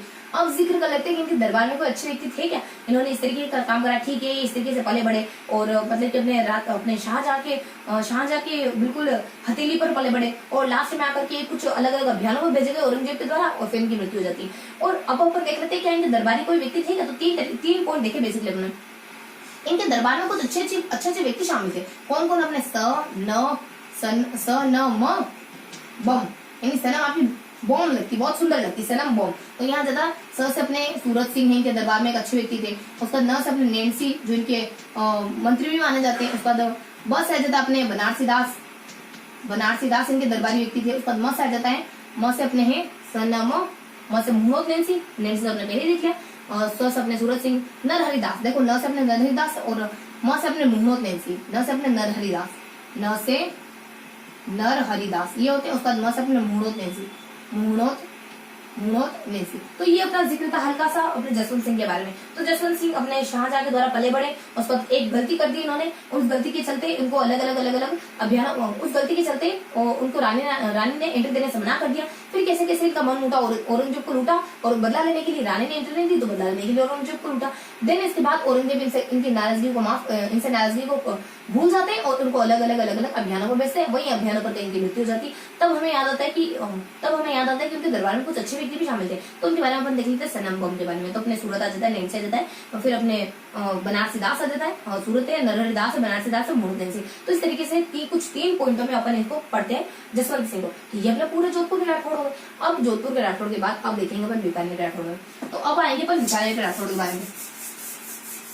देखो जोधपुर के राठौड़ के बारे में क्या क्या देखा, तो थोड़ा सा बेसिक अपन रिकेप ले लेते हैं, थोड़ा सा अपन वापस से एक बार रिकॉल कर लेते हैं। ये देखा हमने चूड़ा है, ये देखा रणमल है, ये अपने जेत सिंह है, और ये अपने कौन है, ये अपने जोधा है, जेत सिंह नहीं जोधा है। ये अपने मालदेव है, ये अपने चंद्रसेन है, ये अपने उदय सिंह, ये अपने मोटा उदय सिंह है, ये अपने जसवंत सिंह है। तो यहाँ अपन है ना थोड़ा सा एक राजा के बारे में देख लेते हैं। देखो अपने चूड़ा कौन होते, अपनी बीवी से रेस लगाते, नहीं अगर तुमने ये करा तो मैं और करूंगा, बस इसी सिलसिले में मारे जाते हैं, मर जाते हैं, इसी दरमियान वो मर जाते हैं। और फिर अपने क्या करते हैं, इनकी ये खुद मंडोर पकड़ते हैं, इनकी बीवी चांद बाउड बना देती है। अब रेस करे जा रहे, कुछ अधिकार क्षेत्र कर लेते हैं। और उसके बाद ये 1423 में पुगल भाटियों के द्वारा मरवा दी जाते, 1423 में पुगल भाटियों के द्वारा मरवा दी जाते। उसके बाद रणमल होते हैं, रणमल तो खफा है कि खाना को क्यों बना दिया, अब उनको बना दिया तो मैं चलो मैं और कोई रास्ता ढूंढूंगा, मैं ना अपनी बहन की शादी कराऊंगा, इंडिया लूंगा, शासन करूंगा। लेकिन इसके नापाक इरादों से क्या वो वाकिफ नहीं होंगे, हो जाते हैं वो वाकिफ, और 38 में भाई में मरवा दी जाते। जोधा होते हैं अच्छे बेटे, तो अच्छे मतलब कि अपने रणमल के यानी बुरे पिताजी के अच्छे बेटे, या तो इस तरीके का काम करते हैं, लेकिन जोधा ऐसा काम नहीं करते। जोधा करते कि मैं तो अच्छा काम करूंगा, चाहे 3 कर पाऊं लेकिन तीनों अच्छे काम करूंगा। तो इन्होंने 3 अच्छे काम करे, मंडोर को हड़प लिया, ये अच्छा काम करा, उन साथ में जोधपुर नगर बसा दिया, चिड़ाटू पहाड़ी पर मेहरानगढ़ बसवा दिया, लास्ट में आकर के बहलोल लोधी को हरा दिया। जिस इस बहलोल लोधी को हराने के कारण ही अब मैं ओशा के द्वारा कह दिया मेरे नजर एक काम अच्छा करा गई और कह दिया गया देखो नजरिया अच्छा चाहिए, एक काम अच्छा करा उनको वही दिख गया। कुछ इतनी सारी लोगों को तो बुराइयां दिखती, अगर आप कह दो कि ये पेंटिंग है इसमें कौन कौन सी कमी है, तो उसके लगभग 50 ऐसी जगह होंगी जिस पर टिक हो जाएगा, यहाँ कमी, यहाँ कमी, यहाँ कमी, यहाँ कमी, यहाँ कमी। आप कह दो कि जहाँ कमी है उसको करेक्ट करो तो मात्र 5 टिक होंगे। ये होती है लोगों की प्रवृत्ति। तो यहाँ जब आपने जम के बारे में देखा, उस पर कुछ करो तो मस्त, जैसे अपन कहा देख रहे थे, जैसे अपन जोधा के बारे में देख रहे थे, 3 काम अच्छे करे इन्होंने, देन ओझा के द्वारा इनको उपाधि दी थी कि मेरे नजरिए में तो सबसे अच्छे राजा है। उसके बाद मस्त अपने मालदेव होते, मालदेव अपने जिंदगी में 4 ही काम करते हैं, 2 बार तो अच्छे काम करते हैं, 1 बार विवाह कर लेते हैं, ये भी अच्छा ही काम मालदेव। फिर अपने रास्ते में अपने गिरी सुमेल के बारे में, गिरी सुमेल का युद्ध होता है, और इस तरीके से अपन पूरा महादेव के बारे में कवर करते हैं। उसके बाद सी से अपन पढ़ते हैं चंद्रसेन के बारे में। चंद्रसेन तो वो राजा होते हैं जो बहुत लकी राजा होते हैं, 2 बड़े भाई हैं लेकिन इनके पिताजी इनसे खुश है, इनको बना दिया राजा, इनको राजा बना दिया। लेकिन अब वो भाई तो नापसंद है ना, तो वो भाई इनकी नापसंदगी इनके ऊपर भारी पड़ जाती है, उनकी नापसंदगी इनके ऊपर भारी पड़ जाती है। अकबर के पास जाते हैं तो राम सिंह बना दिए जाते हैं, राम सिंह बना दिए गए तो ये भी गए कि कभी मुझे बना दे, लेकिन इनको तो बनाया नहीं जाता है। इनकी मतलब कि अकबर इनसे तो प्रसन्न नहीं होते, तो ये अकबर की मतलब की ये जो होते हैं अकबर की कृपा के पात्र नहीं बनते, और ये उसी समय डिसाइड कर लेते हैं कि अगर मुझे राजा नहीं बनाएगा, अगर मेरी जगह पर राम सिंह को राजा बना दिया तो मैं संघर्ष का मार्ग चुनूंगा। और ये बस पीके तक भागते रहते हैं, बस पीके अपने सारे अलग अलग स्थानों पर भागते हैं, पूरी जिंदगी भागने में गुजार देते हैं, और अपने विश्वेश्वरनाथ रेणु के द्वारा इसी भागम भागी को देख के कहते हैं कि तुम मारवाड़ के प्रताप है। उसके बाद अपने आ जाते हैं मोटा राजा उदय सिंह। मोटा राजा उदय सिंह तो दोनों एक दूसरे को खुश कर देते, 83 में अकबर इनको राजा बना देते, 87 में ये अकबर को खुश करते, अपनी बेटी की शादी उसके बेटे से करवा देते। इससे पहले खालसा का केंद्र रहा था, और बस हल्की सी जानकारी थी इसके बारे में, और फिर अपने 1000 के मनसबदारी देते शादी के वक्त। उसके बाद जैसे अपने जसवंत सिंह वो राजा होते जो इनकी जब शादी बूंदी में जब शादी कर रहे थे तब इनको पता चलता है कि पिताजी मर गए, भागते भागते आते हैं तो शाहजहां इनको राजा बनाता है। शाहजहां बहुत इनकी केयर करता है, 45 के होते हैं तो आगरा में भेजता है, 48 में होते हैं तो कंधार में भेजता है, लेकिन इनसे गलती हो जाती है, उत्तराधिकारी संघर्ष में गलत का साथ दे देता है। अब तक तो ठीक ठाक चला था मसला, लेकिन उत्तराधिकारी संघर्ष में गलत व्यक्ति का साथ दे दिया। अब औरंगजेब इनसे खफा हो गई, क्योंकि औरंगजेब इनके एंटी थे। औरंगजेब उत्तराधिकारी युद्ध में जब दूसरे व्यक्ति का साथ दिया तो रानी हार गए, तो रानी ऐसे मना कर दी थी। औरंगजेब पे सारी भड़ास निकाले चले जाते हैं, औरंगजेब पर भड़ास निकाले जाते हैं तो औरंगजेब भी नाराज है, लेकिन औरंगजेब और इनकी मन मुताबिक तो कैसे कैसे कोई व्यक्ति होता है 3rd पर्सन जो अपने ठीक करवा देता है, जयसिंह के नाम से जाना जाता है, ठीक करवा देता है। औरंगजेब सारा मन मुताबिक वैसे अलग अलग कुछ 4 अभियानों पर इनको भेजते हैं। ये अपने कुछ गुजरात में जाते हैं, फिर अपने दक्षिण में जाते हैं, फिर अपने काबुल में जाते हैं। ये 3 अभियानों पर भेजा गया, एक तो अपने उसी साल भेज दिया जिस साल इनको लूटते हैं, उसी साल भेज दिया उनको, और लास्ट में ये मर जाते हैं। फिर अपने को याद आता है कि कुछ अच्छी बात है इनके दरबार में कुछ 4 व्यक्ति अच्छे से शामिल होते हैं, बस ये इस तरीके से जिक्र पड़ते हैं। तो ये सारे राजा हमने कवर करे। अब हम देखने वाले हैं बीकानेर के राठौड़ के बारे में, इस तरीके से हमने जोधपुर के राजा को कवर करा। अब हम देखने वाले बीकानेर के राजाओं के बारे में। तो बीकानेर में कौन कौन से व्यक्ति होते हैं, देखो बीकानेर के राजाओं की ट्रिक आती है, यानी जम, यहाँ जब आपने बल ब ल क र क, मैं अपना पूरा बल लगा दूंगी, पूरा एफर्ट लगा दूंगी, लेकिन मैं कर रेखा ढूंढ के रहूंगी, कर रेखा कहाँ है, कर रेखा कहाँ है, लगा दो, एडी चोटी का दम लगा दो, कर रेखा मिलने वाली, काल्पनिक रेखा मिलेगी कहाँ से, तो इस तरीके की ट्रिक आ जाती है। तो ब ल, और यहाँ से देखो बी से कौन कौन, ये अपने ट्रिक है बीकानेर के राजाओं के बारे में। देखो बी से अपना आ जाता है राव बीका, उसके बाद 10 आ जाता है अपने लाखा, और लाखा क्या है लोणकरण। और यहाँ थोड़ा सा और अपने को ध्यान रखना है ब ल, उसका ज बलज, अपने यहाँ से अपने को जे ध्यान रखना है, क्योंकि यहाँ से जे से अपनाएंगे जेत सिंह। कैसे आ जाएंगे अपने कर्ण सिंह, कैसे आ जाएंगे कल्याणमल। उसके बाद आर से आ जाएंगे अपने इनके बेटे राय सिंह। उसके बाद नेक्स्ट बता दिया जाता है के से अपने कर्ण सिंह। इस तरीके से कुछ इन्फॉर्मेशन होती है यहाँ पे। तो अपने ब ल ज, उसका क र क, इन सारे राजों के बीच अपने बिका है, लूणकरण है, जेत सिंह है, कल्याण है, ये अपने सीक्वेंस से आ रहे हैं। उसके बाद कल्याण है, कल्याण के बाद अपने रायमल है, रायमल के बाद अपने कर्ण सिंह और राण वाला राजा। तो इन राजों के बारे में डिटेल से देखने वाले। तो सबसे पहले अपन देख लेते हैं, पहले राजा है अपने बीका। देखो बीका क्या होता है, बीके के साथ पहले बीका का अपन शासनकाल देखते थे। अगर तुम चाहते हो ना कि तुम्हारा माल बिक जाए तो तुम्हें 4-5 बजे तक तो बैठना ही पड़ेगा, 4-5 बजे तक बैठना पड़ेगा। इतना लंबा बैठना पड़ेगा? हाँ बैठना पड़ेगा, मैं जानता हूँ, मैं रोज बेचता हूँ। तो इनका समय काल ऐसे अपने 15/4 से लगाकर 16/65 तक, यानी 16/65 से लगाकर 15/4 तक इनका समय काल माना जाता है। अब जो बीका है ना, ये भी अपनी जिंदगी में खाली 3 काम बेहतर करते हैं। एक पत्नी से जुड़ा हुआ है, एक अपनी माता से मतलब माता से जुड़ा हुआ है, इनकी माँ नहीं अपने करणी माता, और फिर बता दी जाता है बीकानेर नगर की स्थापना। बस 3 काम अच्छे कर पाई। क्या जाता है इनकी जिंदगी में? देखो सबसे पहले ये बता दी जाता है कि राव शेखा के पुत्र से शादी करते, राव शेखा की बेटी से शादी करते। और यहाँ बता दी जाता है कि ये कुछ बीकानेर नगर की स्थापना करते हैं 1488 में। और लास्ट में बता दी जाता है कि करणी माता के मंदिर, मूल जो मंदिर है उसका निर्माण इन्हीं ने करना है। करणी माता के मंदिर का निर्माण कर देते अपने यहाँ अपने पत्नी से आ जाती, यहाँ माता जी आ जाती, बीच में ये बीकानेर नगर की स्थापना करा देते हैं। इस तरीके से हल्की सी इन्फॉर्मेशन होती है इनके बारे में। और ये किसके बेटे बताए?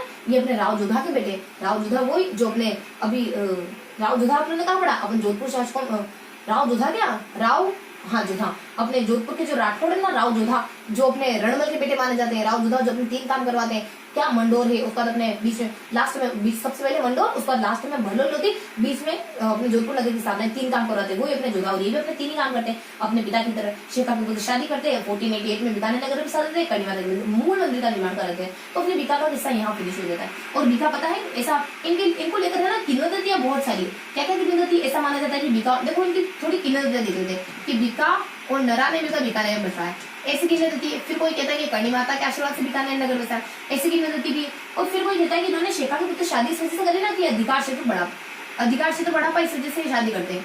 अधिकार क्षेत्र बढ़ जाए ना, इस वजह से शादी करते हैं। अधिकार क्षेत्र बढ़ाने के लिए एक और काम करते हैं, क्या? केबीसी क्या जाता है? खींचे आ जाता है, भाटी आ जाता है, और कुछ सुखाड़ियां का कुछ जिक्र होता है। उन तीनों व्यक्तियों में आपस में फूट का फायदा उठाकर अपने अधिकार क्षेत्र बढ़ाते हैं। अपने कुछ खींची देखो कैसे अपने कुछ खींची वगैरह कुछ शख्स होते हैं, मतलब कि कुछ कास्ट होती है, बी से अपने भाटी होते हैं, और सी से अपने कुछ सुखाड़ियां। इस तरीके से खींची है, भाटी है, मतलब अपने सुखाड़ियां हैं। इस तरीके से कुछ 3 कास्ट होती है। देखो लमसम नाम होते हैं ना, मैं एक्यूरेटली बता पा रही हूँ अभी। तो अपनी खींची है, भाटी है, उसको सुखाने, इन 4-5 तीनों व्यक्तियों की आपसी फूट का फायदा उठाकर अपने अधिकार क्षेत्र बढ़ाते हैं। तो इस तरीके से इनको लेकर कुछ किन्वदंती है। अब अपने ऐसा बीका के बाद लूणकरण।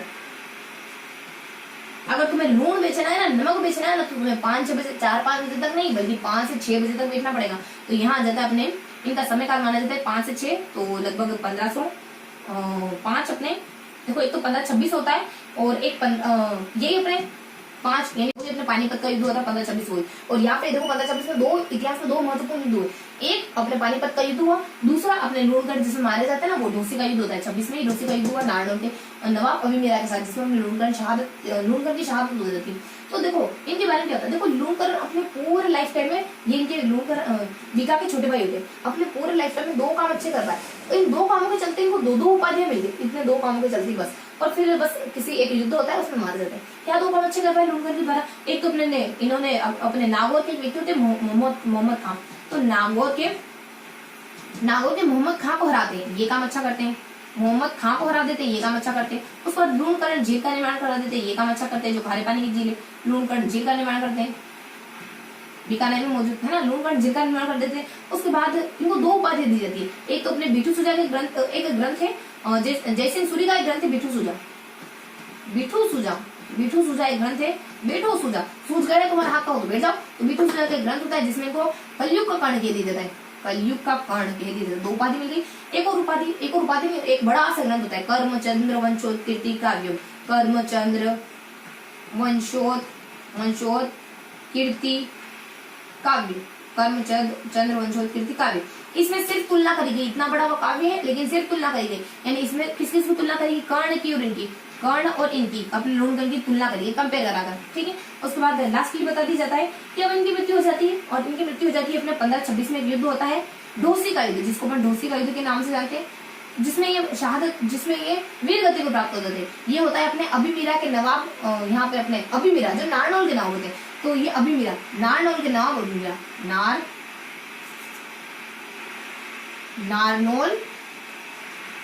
के नवाब अभिमीरा, नारनौल के नवाब अभिमीरा सिंह का युद्ध होता है। तो ये अपनों ने कुछ इनके बारे में बेसिक सी इन्फॉर्मेशन देखी। और अपने ने क्या क्या देखा, राव बीका के बारे में कवर करा, राव लूणकर के।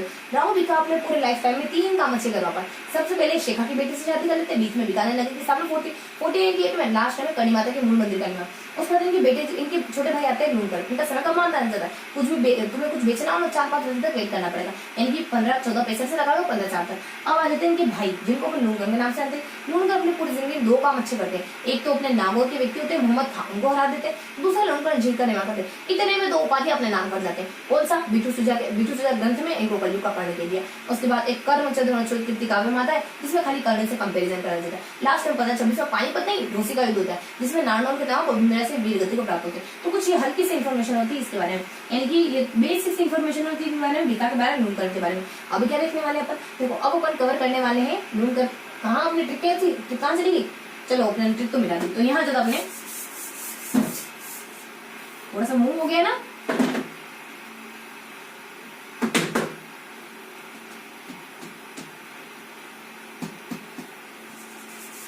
लूणकर के बाद क्या देखने वाले, अपनी ट्रिक क्या थी, बल लगा दो लेकिन कर कर नहीं ढूंढ पाओगे। तो यहाँ जाता है, यहाँ अपनी ट्रिक थी ब ल और क र क, ब ल क र क। इन दोनों राज्यों को देख लिया। अब देख लेंगे कल्याण के बारे में। कल्याण का समय क्या माना जाता है, कल्याण का समय माना जाता है अपने पहले कल्याण में देखो ब ल ज, मैंने कहा था ना बीच में जे ध्यान रखना है, तो अपने ब ल जे, इनके बीच में अपने को जे ध्यान रखना है। तो जैसे अपने आ जाता है जेत सिंह। जेत सिंह का समय काल क्या माना जाता है, जेत सिंह का समय काल माना जाता है 1526। इनके पहले वाले का 1526 था, उससे कंटिन्यू करें 1541 तक। देखो जेत सिंह वो शख्स होते हैं जो अपने जीवन में 2 युद्ध करते हैं। एक युद्ध में जीत जाते हैं, दूसरे युद्ध में हार जाते हैं। जिसमें जीते उसका तो बहुत बोलबाला है, मतलब अलग अलग ग्रंथों में। एक बिटू सुजा, वो अपने पहले वाला ग्रंथ, बिटू सुजा के ग्रंथ में उसका ढोल नगाड़े के साथ उल्लेख करा, जिसमें हार जाते उसमें कोई उल्लेख नहीं, और वीरगति को प्राप्त, बस ये 2 घटना आती।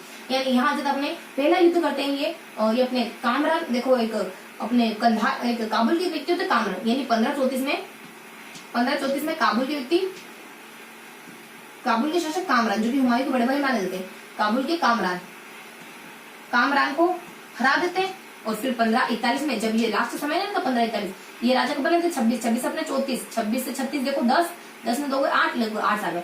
यानी ये 8 साल बाद ही युद्ध करते, राजा बनते और 8 साल बाद ही युद्ध करते, लेकिन उसमें तो ये जीत जाते हैं, कामरान को हरा देते, मतलब कि ये यहाँ जीत जाते हैं। और उसके बाद यहाँ 1541 में दूसरा युद्ध लड़ते हैं। इनके कितने सालों बाद, लगभग 6 और 7 सालों बाद, 7 सालों बाद एक युद्ध लड़ा, यहाँ 8 साल, यहाँ 7 साल। तो यहाँ अपन युद्ध लड़ते हैं ना, तो ये इस युद्ध में हार जाते हैं। अब किससे लड़ते हैं, वीरगति को प्राप्त हो जाते हैं। 1541 में ये युद्ध लड़ते हैं मालदेव से युद्ध लड़ते हैं, जिसमें हार जाते हैं। मालदेव से युद्ध कहाँ था, देखो ये मालदेव से युद्ध, इस युद्ध को ही अपन पाहेबा साहेबा के युद्ध के नाम से, पाहेबा साहेबा का युद्ध जोधपुर में मौजूद है। पाहेबा साहेबा जोधपुर में, जिसमें हार जाते हैं। पता है ये अपने मालदेव से जो पाहेबा साहेबा के युद्ध जोधपुर में हारे ना, तो ये अपने एक अपने कुछ नागराज नाम का मंत्री भी होता है, जिसको भेजते हैं शेरशाह सूरी के पास मदद मांगने के लिए। मदद का थोड़ा सा खटखटा, देखो शेरशाह सूरी से मदद मांगनी पड़ रही है अपने हिंदू राजा को, तो शेरशाह सूरी से मदद मांगने जाते, लेकिन जब तक मदद आती है तब तक तो ये एक्सपायर हो चुके होते हैं। तो यहाँ अपने देखो ये मदद मांगते हैं, थोड़ी सी इन्फॉर्मेशन होती है युद्ध के बारे में कि काबुल के कामरान को हराते हैं। तो बिटू सुजा के ग्रंथ, एक अपने राव जेत सिंह के छंद बिटू सुजा, तो बिटू सुजा में उसका उल्लेख मिल जाता है अपने को, बिटू सुजा में उसका उल्लेख मिल जाता है हमें। और यहाँ पे ये शेरशाह अपने नागराज को भेजते हैं शेरशाह सूरी से मदद मांगने के लिए। तो शेरशाह सूरी से मदद मांगी गई थी, नागराज को भेजा गया था, तो इनसे युद्ध से जुड़ी थोड़ी सी इन्फॉर्मेशन होती है। अब अपन देख लेते हैं जेत सिंह वाले, अब देखते हैं अपन कल्याण के बारे में। कल्याण के बारे में तो कल्याण का पहले समय काल देख लेते हैं। इनका समय कब से कब तक, वही अपने 1541 से लगाकर 1574 तक इनका समय काल माना जाता है। कल्याण, उसके बाद कल्याण 1541 से लगाकर 1574 तक इनका समय काल माना जाता है। अब इनके बारे में देखो, एक आध का तो कल्याण करो अपनी जिंदगी में, इतने पैसे तुम्हारे पास, एक आध को तो मुफ्त में शिक्षा दो, एक आध को तो तुम अपने गोद वगैरह लो, इस तरीके से अपन देखते हैं। मान लो कल्याण करो, एक आध तो कल्याण करो, एक आध तो मैं तो 3-4 का बोलूंगा, मैं तो 3-4 कर दूँ, इतनी कैपेसिटी दी है मुझे ईश्वर, इतना मतलब कि इतना मुझे भगवान ने दिया है कि मैं ऐसे नहीं बल्कि ऐसे कर सकूँ, ऐसे नहीं बल्कि ऐसे कर सकूँ, इस तरीके की एग्जाम्पल। देखो बहुत बार लिखा होता है ना सिक्यों में कि अगर आपके पास ज्यादा कपड़े हो तो यहाँ कर दे जाए, अगर आपके पास कपड़े नहीं है तो यहाँ से ले जाए, है ना। तो हमें क्या बनना है, हमें देने वाला बनना है, यानी हमें गिवर यानी देने वाला बनना है, टेकर नहीं बनना है हमें। मतलब कि देखो टेकर और गिवर, यहाँ अपने उस मुद्दे को थोड़ा छोड़ते हैं और फिर अपन आ जाते हैं यहाँ। देखो अपन कल्याण वर्ग पे चल रहे थे, कल्याणमल का समय काल अपने 1541 से लेकर 1574 तक माना जाता है। अब कल्याणमल अपनी जिंदगी में देखो सबसे पहले एक बीच में एक मुद्दा आता है, क्या कि ये दो चीजों को अपने अधिकार क्षेत्र में कर लेते हैं। एक तो ये भटनेर का दुर्ग हड़प लेते हैं, भटनेर का दुर्ग जो अपने कहाँ है हनुमानगढ़ में, उसको अपने अधिकार क्षेत्र में कर लेते हैं। प्लस ये राठौड़ों में पहले व्यक्ति होते हैं, राठौड़ों में जो अपने मुगल अधीनता स्वीकार करते हैं, राठौड़ों में फर्स्ट व्यक्ति होते हैं, फर्स्ट आते हैं। लेकिन इसमें चोरी में कोई फर्स्ट आए तो कोई अच्छी बात है क्या? तो राठौड़ों में फर्स्ट ऐसे व्यक्ति होते हैं जो मुगल अधीनता स्वीकार करते हैं। ये अपन देख लेंगे बेसिक सा, बीच में अपन इसको कवर करेंगे भटनेर और राठौड़ के मुंह। अब इनके ऊपर बता दी जाता है कि इन्होंने जिंदगी में दो युद्धों में शिरकत करी, 2 युद्धों में भाग लिया। नीचे बता देंगे इनके 2 बेटे माने जाते हैं, तो दो का आंकड़ा आता है, 2 और 2। कौन सा 2 युद्ध? एक पहला युद्ध अपने सांगा के साथ युद्ध में भाग लेते हैं। दूसरा युद्ध था जिसमें देखो 2 युद्धों का जिक्र करते चलो अपन। यहाँ जैसे एक खानवा का युद्ध, पहला युद्ध खानवा के युद्ध में भाग लिया इन्होंने, आज दिन तक खाली खानवा के युद्ध में लिया। एक और इन्होंने भाग लिया गिरी सुमेल के युद्ध में। लेकिन साथ किसका दे रहे थे? यहाँ सांगा का साथ दे रहे थे। हालांकि सांगा तो हार गए थे खानवा के युद्ध में, उसके बाद खाना खाने में सांगा पीछे रह गए, बाकी बयान देने में नहीं रहे, बयान में जीत जाते। उसके बाद यहाँ से तो अपने गिरी सुमेल के युद्ध में शेरशाह सूरी का दिया, एक बार अपने हिंदू का दिया, एक बार मुस्लिम का दिया। यहाँ मालदेव के साथ नहीं, ये शेरशाह सूरी के साथ है, शेरशाह सूरी इनके साथ होते हैं इस युद्ध में। उसके बाद नीचे कवर कर लीजिए, इनके 2 बेटे होते हैं। पहले तो होता है रायमल होता है पहला बेटा, उसके बाद दूसरा है पृथ्वी सिंह। रायमल वही है जो 15 इनको इम्प्रेस हो जाते हैं अकबर, और 1572 में पहले तो जोधपुर का राजा बनाते थे 72 में, उसके बाद अपने 74 में इनको राजा बना दीजिए था बीकानेर का। जब इनका अंतिम समय होता है इनके पिताजी का 74, ये अपने ये देखो ये 74, तब इनको लास्ट में इनको बीकानेर का बना दीजिए। किसका बना? जोधपुर का, बीकानेर का, यानी जब इन दोनों का राजा बना दीजिए था अपने रायमल को। तो पृथ्वी सिंह ज्यादा कुछ नहीं कर पाते, वेली किशन कवि होते हैं, तो वेली किशन रुक्मणी की लिख लेते हैं। वेली एक रचना लिखते हैं, वेली किशन रुक्मणी।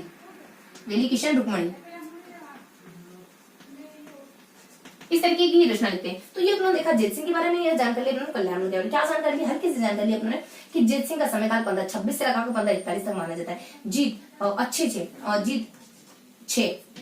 जीत चाहिए 6 मुझे, 6 तो पूजा पे कहते हैं 6, तो मुझे जीत की कामना 6, इसकी जीत की कामना 6, किसकी कामना है? तुम्हें क्यों प्रे कर रहे हो? मेरी जीत की कामना 6। राम को कहने अपने शिव जी प्रकट हो गए, क्या बात हो गई? आप तो खुद ईश्वर हो, मेरे सामने क्यों हाथ जोड़े खड़े हो? तो कह रहे कि मुझे जीत की कामना है। तो वैसे जीत तो आपकी होनी तय है, पहले से तय है, तो अपने जीत की कामना 6 आ जाता है अपने को, है ना। उसके बाद यहाँ जाता एक आधे युद्ध में 1541 तक माना जाता है। अब यहाँ जाता अपने कि जो जेत सिंह होते हैं ना, वो 2 युद्ध करते हैं अपने जीवन काल में, बस 2 युद्ध करते हैं, सिर्फ और सिर्फ 2 युद्ध। यहाँ अपने चर्चा है 2 युद्ध की। एक युद्ध में जीत जाते, शुरुआती युद्ध में कॉन्फिडेंस उनका बहुत बूस्ट हो जाता है, दूसरे युद्ध में जाते फुल कॉन्फिडेंस के साथ, लेकिन वहीं ये मर जाते हैं। उसके बाद उन्होंने कवर करा कल्याणमल के बारे में। तो कल्याणमल के बारे में अपन बीच में थोड़ा सा इंट्रोडक्शन देखेंगे, उसके ऊपर 2 कांगड़ा, नीचे अपन 2 कांगड़ा। बीच में क्या इंट्रोडक्शन देखेंगे? भटनेर के दुर्ग को अपने अधिकार क्षेत्र में बनाया नहीं बनाया, लेकिन अपने अधिकार क्षेत्र में जरूर कर लेते हैं। उसके बाद सेकेंडली बता दी जाता है कि ये ना राठौड़ों में पहले से व्यक्ति होते हैं जो अकबर की अधीनता स्वीकार करते हैं। ऊपर 2 कांगड़ा, नीचे 2 कांगड़ा। ऊपर 2 कांगड़ा मतलब कि 2 युद्धों में शिरकत करी, एक तो अपने खानवा के युद्ध में, दूसरा अपने गिरी सुमेल के युद्ध में। दोनों में यहाँ तो अपने हिंदुओं के साथ थे सांगा के साथ, यहाँ अपने मुसलमान के साथ थे शेरशाह सूरी के साथ थे, यहाँ अपने मुगलों के साथ शेरशाह सूरी के साथ थे। उसके बाद नीचे अपने आ जाता है कि इनके 2 बेटे माने जाते हैं, एक तो अपने रायमल होता है, एक अपने कल्याणमल होता है। रायमल जो होता है वो अच्छा वीर प्रतापी होता है, तो उनको अपने जब का शासक बना दिया जाता है, एक बार 72 बना, एक बार 74 बना, जोधपुर बीकानेर। उसके बाद नेक्स्ट बता दी जाता है अपने पृथ्वी सिंह के बारे में। अब ये अपने इतना वीर है नहीं, लेकिन कवि के क्षेत्र में महारत हासिल करी हुई, तो वेली किशन रुक्मणी लिख देता है, नागौर अपने अकबर के लिए वेली किशन रुक्मणी की रचना कर लेता है। और इस तरीके से इनकी हल्की सी इन्फॉर्मेशन होती है जो अपने पढ़ेगी। अब अपन देखने वाले अगले राजाओं के बारे में, अगले कौन कौन से राजा अपने कवर कर लिया। एक सेकंड रुकना है ना।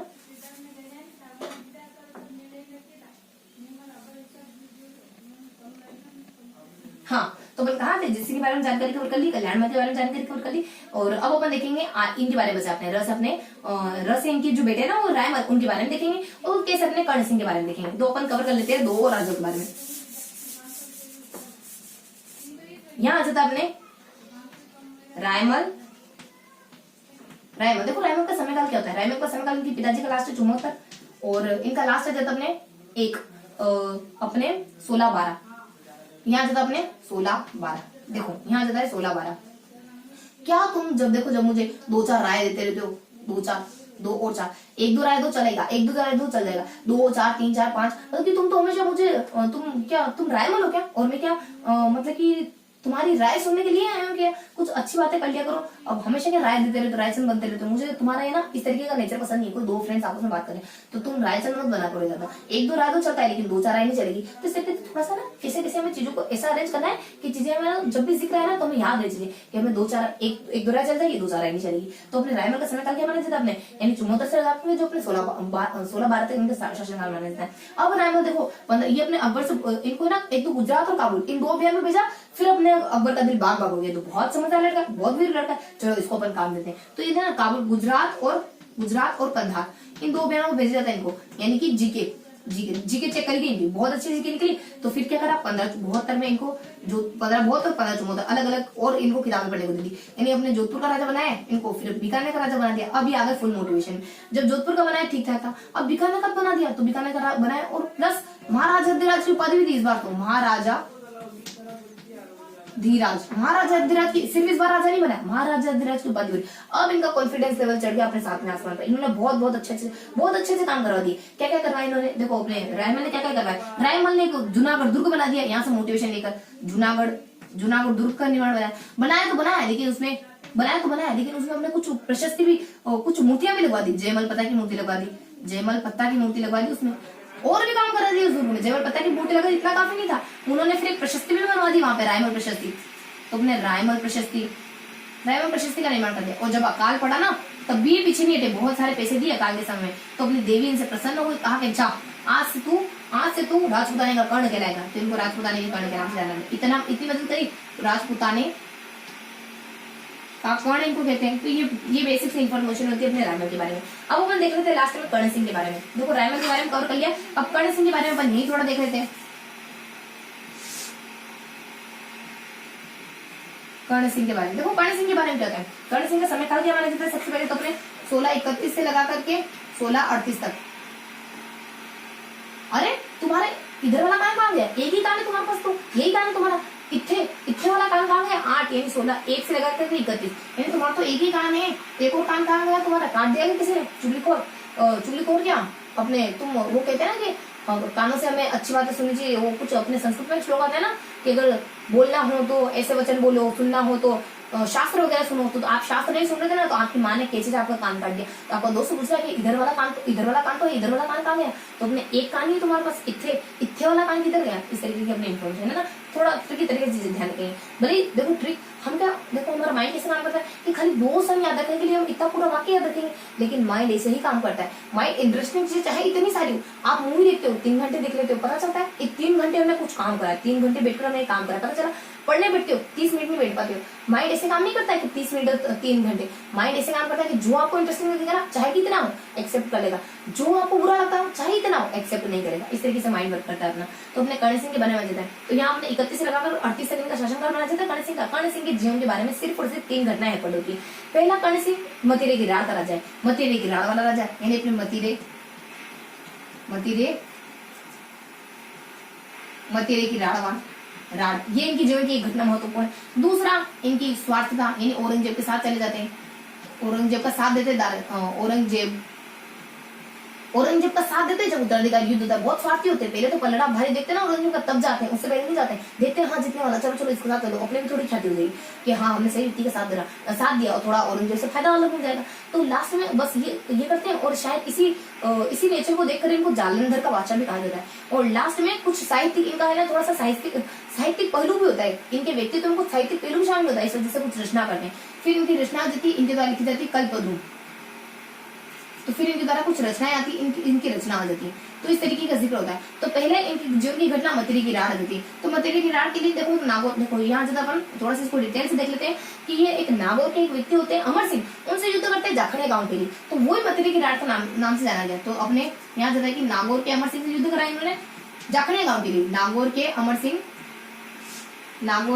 सिंह से जाखड़िया गांव के लिए लड़े, उसी को अपन मतीरे की राड़ के नाम से जानते हैं। थोड़ा सा इसको मैं अरेंज कर दूं, थोड़ा सा मुंह हो रहा है, हाँ उसी को मतीरे की राड़ के नाम से जानते हैं अपन। उसके बाद औरंगजेब यानी अपने पदम आ जाता है, प्लस केसर आ जाता है, इनके दोनों बेटे हैं पदम और केसर। उन दोनों को ही औरंगजेब के साथ देने के लिए भेज देते हैं उत्तराधिकारी युद्ध में, और जब जीत जाता है ना तो खुद भी चले जाते हैं औरंगजेब के साथ, तीनों मिलकर के औरंगजेब की सेवा करने चले जाते हैं। उस पर लास्ट में का थोड़ा सा अच्छा पहलू आता है, ये रचना लिखते हैं कल्पद्रुम, यानी कल्पना के आधार पर लिखते हैं, लेकिन लिखते तो सही है कल्पना के आधार पर, तो रचना को कौन सा मिलते हैं, तो कल्पना के आधार पर एक रचना लिख देते हैं। देन इन्होंने रचना लिखी तो इनके दरबारी कवि के पीछे है क्या, अब राजा ने रचना लिखा तो दरबारी कवि के पीछे नहीं, तो इनके दरबारी कवि होते हैं मैथिल, तो मैथिल के द्वारा अब वो क्षमता फील करते हैं, राजा रचना लिख रहे कवि भाषा बैठे हुए, तो मैथिल रचना लिखते हैं। काव्य डाकिनी, ये तो उनको कुछ रचना नहीं आती, उल जुलूल लिखने जाते हैं, डाकन का कान, डाकन की आंखें, डाकन का पैर, तो इनकी रचना क्या लिखते हैं, काव्य डाकिनी। तो एक तो यहाँ जाता है, एक तो काव्य डाकिनी लिखते हैं, काव्य डाकिनी। अभी तो इन्होंने देखो इनका जो इन्होंने शुरुआत करी थी ना, वो मकसद ही इनका अच्छा नहीं था, क्योंकि इन्होंने तो राजा को देख के देखो, हम जब किसी चीज की शुरुआत करें ना, अगर मकसद हमारा बुरा है, हमारी जो फीलिंग, जो मेन एम है, अगर वो प्योर नहीं है, वो पवित्र नहीं है, तो अपन वर्क भी इतना अच्छे से नहीं कर पाएंगे। अगर हमारा एम, हमारा लक्ष्य प्योर है, उसके प्रति हम पूरे डेडिकेटेड है, पूरे समर्पित है, तो जो बीच का रास्ता होगा ना, वो हंसते हंसते कटेगा, चाहे कितनी मुश्किल आ जाए, आराम से कट जाएगी। माया कैसे अपने बच्चों के लिए पूरी रात जाग लेती है, अब उनको देखो, हमें कहते कि पढ़ने के लिए रात भर जाग लो, कितना मुश्किल हो जाता है, लेकिन माया जब अपने बच्चों को पालती है, छोटे से बड़ा करती है, तो कैसे रात भर जागती है, कैसे उसको सुसु पोटी साफ करती है, उसको इल्म होता है, उसको इस बात का पता चलता है कि वो कितनी रातों से सोई नहीं, सही से व्यवस्थित नहीं चलता है ना, क्यों, क्योंकि उसके हार्ट में फीलिंग प्योर है, उसको पता है कि मुझे अपने बच्चे की केयर मुझे करनी है, इसको अगर इसको नींद नहीं आ रही तो मुझे कैसे नींद आ सकती। तो इस तरीके से अपने यहाँ आ जाता है, अपने काव्य कल्पद्रुम आ जाता है, उसके बाद मैथिल के द्वारा काव्य डाकिनी लिखी जाती है, तो अपने मैथिल के द्वारा काव्य डाकिनी और कर्णभूषण लिखा जाता है,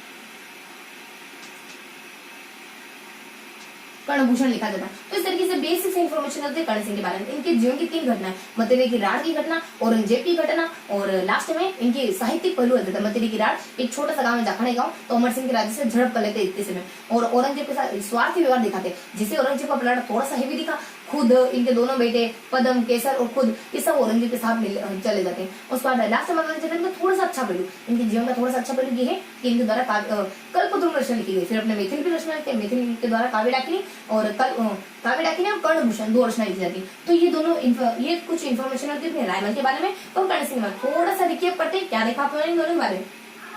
यहाँ उन्होंने रायमल के बारे में देखा कि रायमल वही व्यक्ति होते हैं जो 2 बार चेक करे गए, एक बार गुजरात अभियान पर, कंधार, दोनों में चेक कर लिया इनको अच्छे से, फिर ये वेलकम साबित हुए, तो फिर इनको ना गुजरात के राजा बना दिया 72 में, फिर इनको गुजरात के अपने जोधपुर का, तो 72 में इनको जोधपुर का शासक बना दिया, उसके बाद 74 में इनको शासक बना दिया बीकानेर का, और यहाँ सिर्फ शासक नहीं बनाया, अब तो उपाधि भी दी, बहुत मोटिवेट होगा, 2-4 कामचा कर दी, जुनागढ़ दुर्ग बना दिया, जब पता की मूर्तियां लगवा दी, मूर्तियों से इनको पार नहीं पड़ रही थी और कुछ लगवाना था, तो इन्होंने फिर प्रशस्ति का निर्माण भी करवा दिया, और जब कंडीशन बुरी तो फिर इन्होंने दान भी करा, देवी खुश हो गई, कहा कि आज से तुम कर्ण हो, कलयुग के कर्ण, अपने लूट कर वो किताब उनको मिल गया, मैं तुम्हें राजपूत का कर्ण का किताब दे दी। उसके बाद अपने कर्ण सिंह कैसे होता है, अपनी जिंदगी में 3 काम अच्छे करते हैं, छोटे से काम के लिए लड़ जाते हैं, स्वार्थी भावना दिखाते हैं, औरंगजेब के जिसे प्रेरणा बांट देते हैं, सबके सब उधर चले जाते हैं, फिर एक काम अच्छा करते हैं, साहित्य की रचना करने का काम अच्छा करते हैं। तो इस तरीके से बेसिक इन्फॉर्मेशन देखिए रायमल के बारे में और कर्ण सिंह के बारे में। तो ये अपना देखा इन दोनों के बारे में। अब अपन देख लेते हैं, थोड़ा सा अपन रिकेप ले लेते हैं जो अपने इन राजों के बारे में पढ़ा है।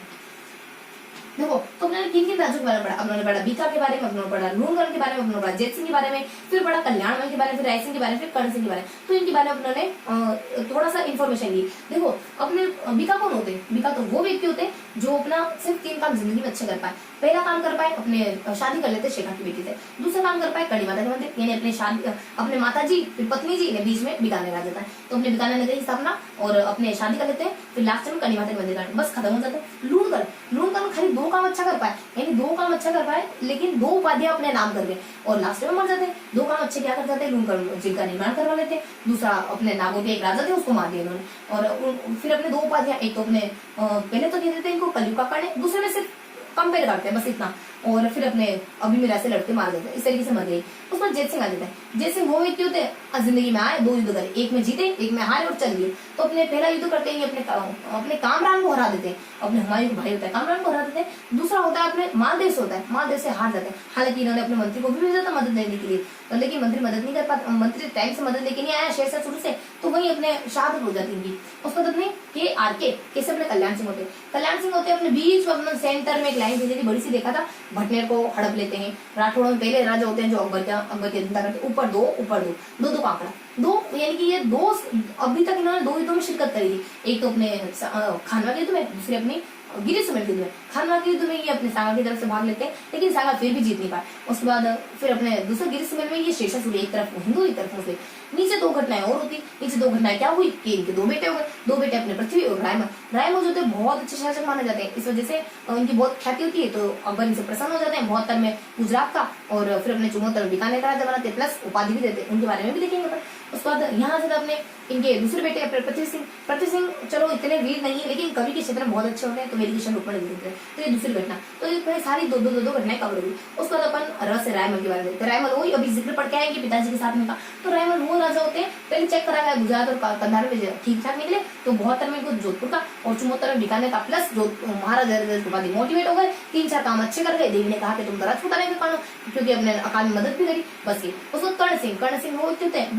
दो एरियाज इन लाइफ के हमें नेगेटिव साइन देते हैं। उसको एक एरिया कहता है कि पॉजिटिव इंसान है। पहले एरिया छोटे से काम के लिए लड़ जाते हैं, मतिबे की रात के नाम से फेमस हो जाता है। औरंगजेब का पलड़ा भारी देखते औरंगजेब की तरफ चले जाते। अच्छी बात तो तब मानी जाती जब औरंगजेब का पूरी स्वार्थ रहितता से भाग लेते और औरंगजेब का पलड़ा भारी हो या ना हो, औरंगजेब की तरफ से लड़ते। लेकिन ऐसा तो करा नहीं, देखा कि उधर पलड़ा भारी है, पहले ऑब्जर्व करा, फिर उधर चल दिए।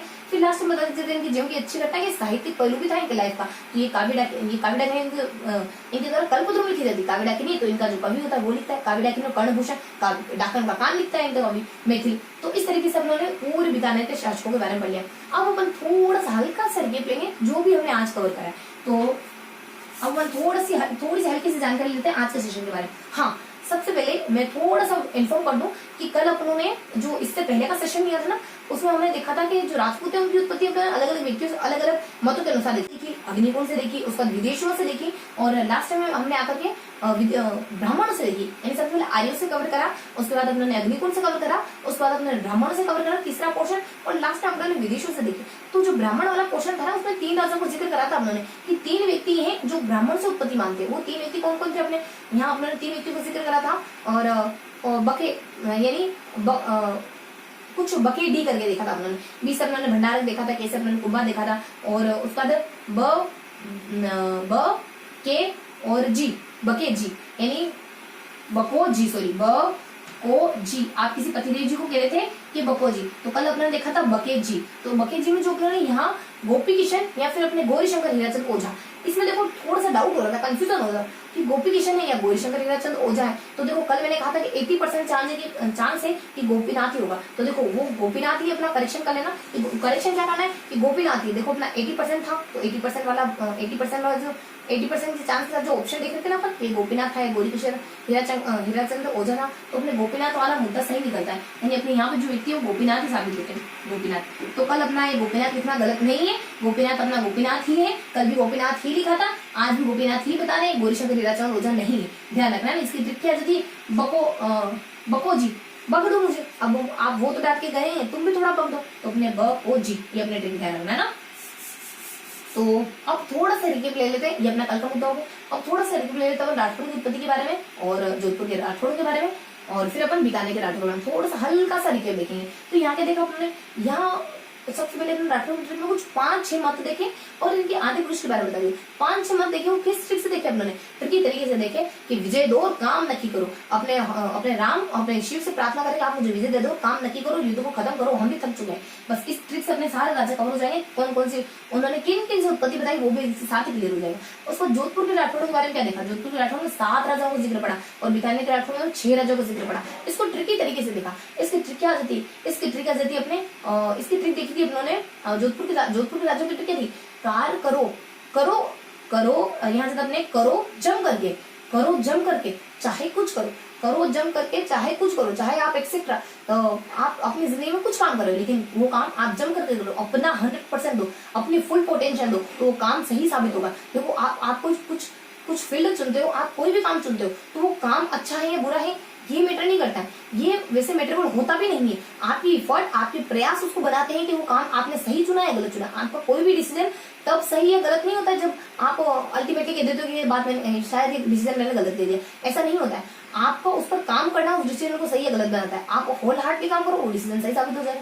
आप होल हार्टली काम मत करो, वो डिसीजन गलत साबित हो जाएगा, चाहे कितना भी अच्छा डिसीजन क्यों ना, क्योंकि आपके प्रयास आपके डिसीजन को सही गलत बनाते हैं। आपका डिसीजन कोई भी सही गलत नहीं होता है। अगर आप दर्शन शास्त्र की निगाह से देखें ना, तो आपका कोई भी निर्णय सही या बुरा नहीं होता है। निर्णय बुरा या सही तब साबित होता है जब आप उस पर वर्क करना शुरू करते हो। तो यहाँ पे जोधपुर के राठौड़ थे, बीकानेर के राठौड़ थे। जोधपुर के राठौड़ के बारे में हमने देखा कि करो काम, करो जम करके चाहे कुछ करो, तो करो जम करके चाहे कुछ, इससे अपने सारे राज्य लोग क्लियर हो जाएंगे। जैसे कि कैसे अपने सीधा ना, सी से अपने चूंडा आ जाता है, और फिर अपने आठ से रणमल आ जाता है, फिर जे से अपने जोधा आ जाता है, फिर म से अपने महादेव आ जाता है, और कुछ करो से अपने चंद्रसेन आ जाता है, मोटा राजा उदय सिंह आ जाता है, फिर जसवंत सिंह आ जाता है। इन सब राजाओं के बारे में जानकारी ली। लास्ट में उन्होंने बीकानेर के राठौड़ के बारे में जानकारी ली। बीकानेर के राठौड़ को 6 राजाओं का जिक्र पड़ा। 6 राजा कौन कौन से होते हैं अपने, वो 6 राजाओं की ट्रिक आती है अपने उससे, चाहे तुम कितना एड़ी चोटी का दम लगा लो, कर्क रेखा ढूंढ नहीं पाओगे पृथ्वी पर, क्योंकि है नहीं, कहां से ढूंढोगे, एकांत है कर्क रेखा।